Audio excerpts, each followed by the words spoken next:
Mohammed chief Masood Azhar తాజా audio ఒకటి కలకలం రేపుతోంది. సోషల్ మీడియాలో వైరల్ గా మారిపోయింది ఈ ఆడియో. జైషే మొహమ్మద్ దగ్గర వేల సంఖ్యలో ఆత్మాహుతి దళాలు ఉన్నట్లు మసూద్ అజార్ ఆడియో ప్రకటనలో ఉంది. తమ దగ్గరున్న ఆత్మాహుతి దళాలు ఏ క్షణమైనా దాడులకు దిగుతాయని వెల్లడించాడు. తమ దగ్గరున్న ఆత్మాహుతి దళాల సంఖ్య చెబితే ప్రపంచమంతా అట్టుడికిపోతుందని పేర్కొన్నాడు ఈ నరరూప రాక్షసుడు.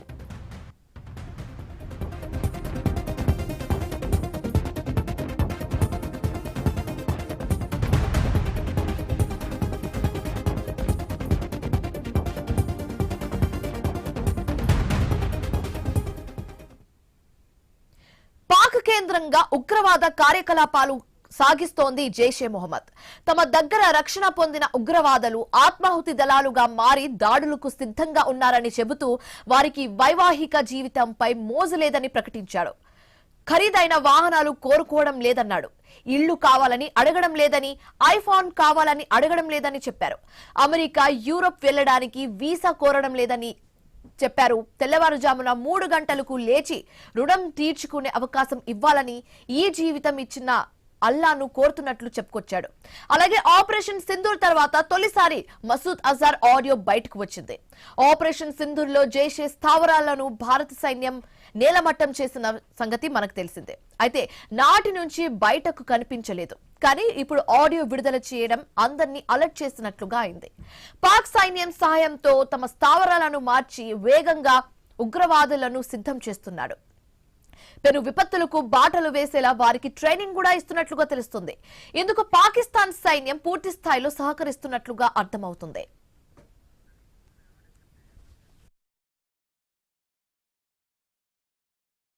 इस मजमे में अल्लाह के वो फिदाई मौजूद हैं जो रात के 3 बजे उठ के सिर्फ अल्लाह से शहादत मांगते हैं। ना ये कहते हैं कि कर्जे उतर जाएं, ना ये कहते हैं कि बीवी मिल जाए, ना ये कहते हैं मकान मिल जाए, ना ये कहते हैं दुकान मिल जाए, ना ये कहते हैं बच्चे फर्मा बरदार बन जाए, ना ये कहते हैं यूरोप का वीजा मिल जाए, ना ये कहते हैं अमेरिका का वीजा मिल जाए, ना ये अल्लाह से गाड़ी मांगते हैं, ना नए तर्ज का मोटरसाइकिल मांगते हैं, ना अल्लाह ताला से आईफोन मांगते हैं। ये अल्लाह से कहते हैं अल्लाह शहादत दे दे, हमारे अमीर के दिल में डाल दे, मुझे पहले नंबर पे कर दे, मुझे आगे कर दे। तरह तरह की सिफारिशें कराते हैं, मुझे खत लिख लिख के धमकियां देते हैं कि हमें जल्दी भेज दो वरना ये हो जाएगा, वरना वो हो जाएगा। मुझे अल्लाह का वास्ता दे के कहते हैं हमें जल्दी आगे भेज दो, हमें जल्दी आगे भेज दो। मुझे रसूल के वास्ते दे के कहते हैं हमें जल्दी आगे भेज दो। मुझे मदीना शरीफ की दुआएं दे के कहते हैं अल्लाह ताला आपको मदीना दिखाए, मुझे जल्दी आगे भेज दो।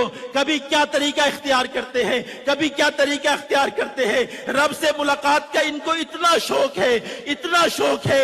ये 1 नहीं है, ये 2 नहीं है, ये 100 नहीं है, ये 300 नहीं है, ये 1000 नहीं है। तादाद बता दूं तो कल दुनिया के मीडिया पर शोर मच जाएगा। ये चलेंगे इंशाअल्लाह, ये जाएंगे इंशाअल्लाह, इनका रब इनको कबूल करेगा इंशाअल्लाह। इसलिए कि हमारे रब ने हजरत मोहम्मद सल्लल्लाहु अलैहि वसल्लम की इस उम्मत के साथ बड़ा लाड फरमाया है। రైట్, ఉగ్రవాది మసూద్ అజార్ చెప్పిన ఆడియోని మనం ఇప్పుడు విన్నాము. ఆయన చెప్పిన ఆడియోలో క్లియర్ గా తెలుస్తుంది వాళ్ళ అంటే పొద్దున 3 గంటలకి లేచి నాకు యూరోప్కి, అమెరికాకి వీసా కావాలని కోరుకోవట్లేదు, రుణాలు తీరిపోవాలని కోరుకోవట్లేదు, నా ఘర్ చాయే, నా మకాం చాయే, నా బీవీ చాయే, కేవల్ లక్ష్య పూరా కర్నే కా ఏక్ ధైర్య చాయే అన్నట్టుగా ఆ ఆడియోలో చెప్పడం జరిగింది. సో ఆ పూర్తి ఆడియో అయితే మనం విన్నాము. సో ఈ ఆడియో ప్రస్తుతం ఇప్పుడు సోషల్ మీడియాలో తెగ వైరల్ గా మారుతుంది. అంటే పోస్ట్ సింధూర్ ఆపరేషన్ తర్వాత ఉగ్రవాదులు ఏ విధంగా రియాక్ట్ అవుతున్నారన్న విషయం మనకి ఇప్పటి వరకు తెలియదు.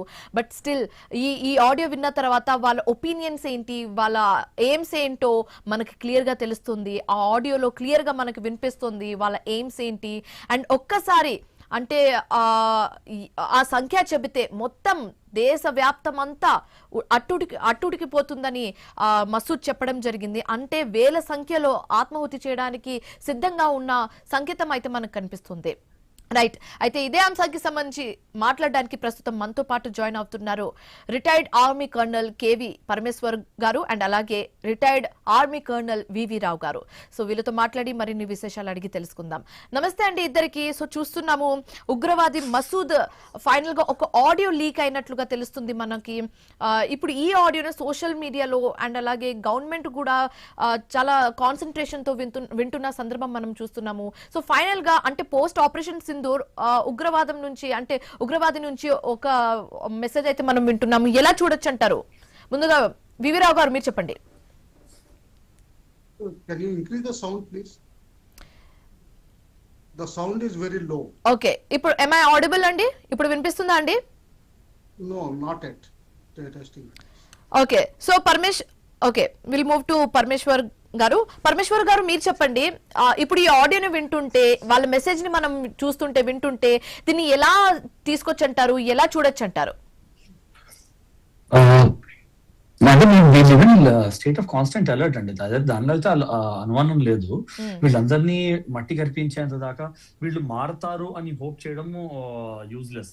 వీళ్ళందరినీ మట్టి కరిపించేంత దాకా, టెర్రరిజం మట్టి కరిపించేంత దాకా live in state of constant. అదొక మాట పెట్టుకుంటే ఇది ఆపరేషన్ సింధూర్ తర్వాత వాళ్ళకి చాలా గట్టి దెబ్బ తగిలినట్టు చాలా క్లియర్ ప్రూఫ్ గా తెలిసింది. వాళ్ళకి fortified bases, fortified training camps అవన్నీ బాగా అటాక్ చేసి బాగా యాక్యురేట్ గా హిట్ చేసామని తెలిసింది అది. సో వాళ్ళ మొరాల్ ఎఫెక్ట్ అయ్యింది, వాళ్ళ ఫైనాన్సెస్ ఎఫెక్ట్ అయ్యాయి, వాళ్ళ లాజిస్టిక్ చైన్స్ ఎఫెక్ట్ అయ్యాయి అనేది క్లియర్ గా తెలిసింది. అయితే ఇది వాళ్ళని రివైవ్ చేయడానికి ఇచ్చిన స్టేట్మెంటా లేకపోతే నిజంగానే ఇంతమందిని తయారు చేశాడా అనేది ఇంకా కొన్ని ఫైనల్ ప్రూఫ్స్ వచ్చేంత దాకా మనం వెయిట్ చేసి చూడాలి. ఇటు వచ్చి తయారు చేస్తున్నాడని మాత్రం తెలుసు, ఎందుకంటే ఐఎస్ఐకి ఇవే క్యాంప్స్ కాదు, ఇంటీరియర్ పాకిస్తాన్ లోను, అక్కడ నార్త్ వెస్ట్ పాంటీర్ ప్రావిన్స్ లోను, లేకపోతే ఇటువైపు ఆఫ్ఘనిస్తాన్ సైడ్ కూడా క్యాంప్స్ ఉన్నట్టు తెలుసు మనకి.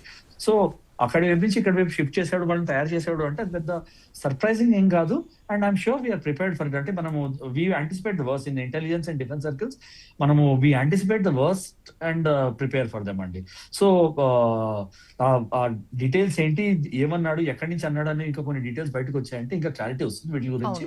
బట్ అలర్ట్ గా ఉండాల్సిన అవసరం అయితే చాలా క్లియర్ గా ఉంది. There is no doubt. And ఇంకోటి ఈ ఆడియో వింటుంటే ఇట్స్ లైక్ ఎవరికో లైక్ ప్రవచనాలు చెప్తున్నట్టుగా, లేకపోతే ఒక బల్క్ లో జనాలకి ఆయన సందేశాన్ని చెప్తున్నట్టుగా తెలుస్తుంది, క్లియర్ గా తెలుస్తుంది, మైక్ లో ఇవన్నీ చెప్తున్నట్టుగా. సో దిశానిర్దేశం చేస్తున్నట్టుగా కూడా మనం చూడొచ్చు అంటారు ఆ విధంగా.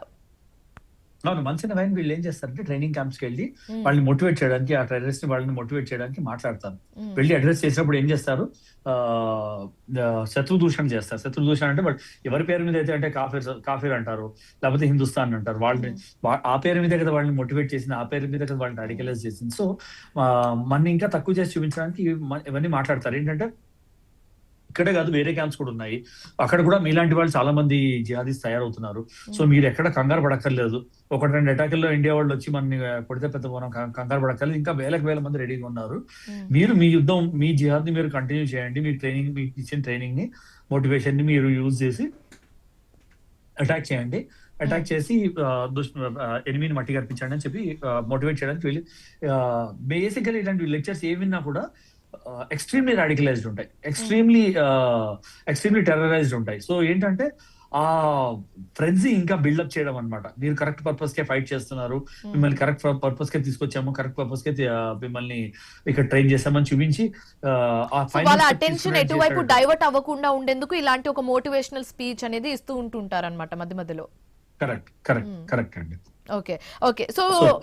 సో వివిరావు గారు మీరు చెప్పండి. మనం చూస్తున్నాం ఆడియోలో క్లియర్ గా ఆయన చెప్తున్నారు, నా ఘర్ చాయే, నా మకాం చాయే, నా బీవీ చాయే, ఒక ఏమే కంప్లీట్ చేయాలి, దానికి వాళ్ళ మెయిన్ ఎయిమ్ అదే, అల్లా ఇచ్చిన ఏం కంప్లీట్ చేయాలన్నట్టుగా క్లియర్ గా చెప్తున్నారు. సో దీన్ని బట్టి మనం అండ్ అదే విధంగా జైసే మహమ్మద్ దగ్గర ఆత్మాహుతి దళాలు కూడా ఎక్కువగానే ఉన్నాయి, సంఖ్య చెప్తే అసలు అందరూ షాక్ అయిపోతారు అన్నట్టుగా ఆడియోలో వినిపిస్తుంది. సో దీన్ని ఎలా చూడొచ్చు అంటారు? మోటివేషన్ ఇచ్చిన లెక్చర్ అనుకుంటాం, కానీ ఎంతమంది నంబర్స్ ఉంటారని అనుకోవట్లేదు. ఎందుకంటే పాకిస్తాన్ లో కూడా ఈ కాశ్మీర్ ఇష్యూ గురించి అందరికీ తెలిసిపోయింది. 370 అన్నది వెనక్కి వెళ్ళేది లేదు. ఆర్టికల్ 35A ఎప్పుడు పోయింది. సో కాశ్మీర్ ని వెనక్కి పాకిస్తాన్ తీసుకోగలుగుతుందని వాళ్ళకి ఎప్పుడో ఛాన్సే అనిపించట్లేదు. అయితే రిలీజియస్ పేరు మీద అంటే ఇండియాలో ముస్లింల్ని హింసిస్తున్నారు, వాళ్ళని సరిగ్గా చూడట్లేదు, మన ఇస్లాం మతానికి మనం ప్రోత్సహించాలి, మనం ఇస్లాం మతం అడ్వకేట్ చేయాలి, దాన్ని ఇండియన్ స్టేట్ని మార్చాలి, ఇటువంటి మోటివేషన్ లెక్చర్స్ ఇవ్వడం జరుగుతుంది. అయితే ఇంతమంది క్యాడర్స్ ఉన్నారని అనుకోవట్లేదు. ఏంటంటే మే నెల తర్వాత ఎప్పుడైతే వాళ్ళ క్యాంపు విధ్వంసమైందో దాని తర్వాత కొత్తగా ఎఫర్ట్ చేయాల్సి వచ్చింది. ప్రస్తుతానికి 7-8 నెలలు అయింది మ్యాక్సిమం. అందులో క్యాడర్స్ లో 7-8 months లో అంత సీరియస్ గా ట్రైనింగ్ అవ్వడం కష్టం. కనీసం 1.5 years పడుతుంది. మేబీ ముందే ట్రైన్ అప్ చేసి పెట్టి ఉంటారేమో. కాదండి, అంటే అయి ఉండొచ్చు, కానీ అంత నంబర్స్ అనిపించట్లేదు. హ్యూజ్ నంబర్స్ ఉండకపోవచ్చు అని అంటున్నారు మీరు. అంత మోటివేటెడ్ క్యాడర్స్ దొరకడం కష్టం. ఒకళ్ళు ఇచ్చినా గానీ మల్టిపుల్ క్యాంప్స్, అంటే వాళ్ళు కూడా క్యాంప్స్ లో కూడా బేసిక్, అడ్వాన్స్డ్, ఇంకా అడ్వాన్స్డ్ అటువంటి క్యాంప్స్ ఉంటాయి. ఆ క్యాంప్స్ అన్ని అయితేనే గానీ దాటి కోర్ మెటీరియల్ దొరకదు. ఈ ఆత్మాహుతి దాడులు ఏవైతే ఉన్నాయో అటువంటి దాడులు చేయడానికి నిజంగా కసాబు లాంటి మనుషులు కావాలి. వాళ్ళకి కసాబుకి దాదాపు 5 సంవత్సరాల ట్రైనింగ్ ఇవ్వడం జరిగింది. వీళ్ళకి అంత ట్రైనింగ్ ఇప్పుడు సమయం దొరకలేదు. బహుశా ట్రై చేస్తూ ఉండొచ్చు. స్లీపర్ సెల్స్ ని ఇండియాలో వాళ్ళని వేరియస్ టర్కీ అటువంటి ప్లేసులు పిలిచి, లేకపోతే మిడిల్ ఈస్ట్ లో పిలిపించి కొంతవరకు ఐఈడీస్ చేయడంలోనూ వీటిలోనూ ట్రైనింగ్ ఇచ్చి ఉండొచ్చు. ఎస్, ఐఈడీ బ్లాస్ట్, కానీ ఇంతమంది క్యాడర్స్ ఉంటారు అనుకోలేదు. కాకపోతే మనం గుర్తుపెట్టుకోవాల్సింది ఒకటి, బంగ్లాదేశ్ ఈ యూనస్ గారు గవర్నమెంట్ పాకిస్తాన్కి ఒక లీవరేజ్ ఇచ్చింది. ఏంటంటే పాకిస్తాన్ గవర్నమెంట్ అఫీషియల్స్ కానీ డిప్లొమాట్స్ కానీ వీసా అవసరం లేదు, తర్వాత టైం ఇండెఫినెట్ గా ఉండొచ్చు బంగ్లాదేశ్లో. అంటే ఏంటంటే ఎమిగ్రేషన్ లో ఎక్కడ రికార్డు దొరకదు. అందులో పాకిస్తాన్ చాలా మంది జేఈఎం అండ్ ఎల్ఈటి క్యాడర్స్ ని బంగ్లాదేశ్ పంపించి అక్కడ క్యాంప్స్ లో ఉంచుతున్నట్టు, కొత్త రిక్రూట్ చేస్తున్నట్టు, తర్వాత ఇండియాలో అటాక్స్ కి ప్లాన్ చేస్తున్నట్టు చాలా రిపోర్ట్స్. మాట్లాడదాం, వివీరావు గారు మాట్లాడదాం.